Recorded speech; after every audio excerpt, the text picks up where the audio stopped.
Dobar dan i dobrodošli, dragi gledatelji, u profesionalnu analizu internetskih naslova.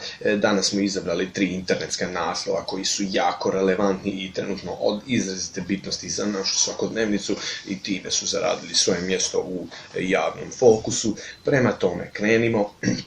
Prvi naslov kaže: Jelena Rozga obukla najmanje moguće hlačice i pokazala guzu.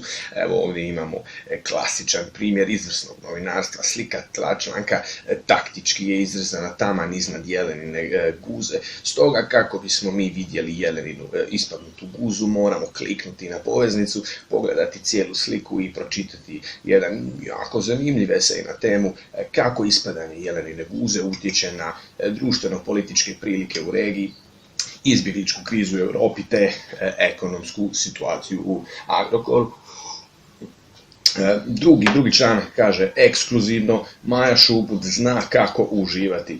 I uistinu na slici je Maja Šuput na godišnjem odmoru. Maja Šuput stvarno zna biti na godišnjem odmoru, ona je profesionalna uživačica, mislim da u to nema nikakve sumnje, ona je to digla na jedan novi level, mislim da imamo što naučiti od Maje Šuput.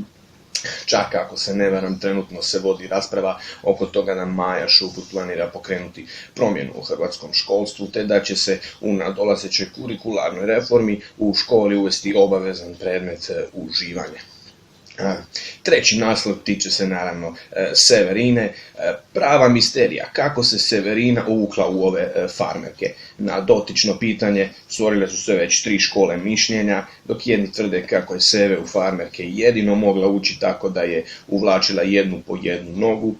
Drugi zastupaju mišljenje da je moguće i da je Seve ušla u ove farmerke na način da je obje noge navlačila istovremeno.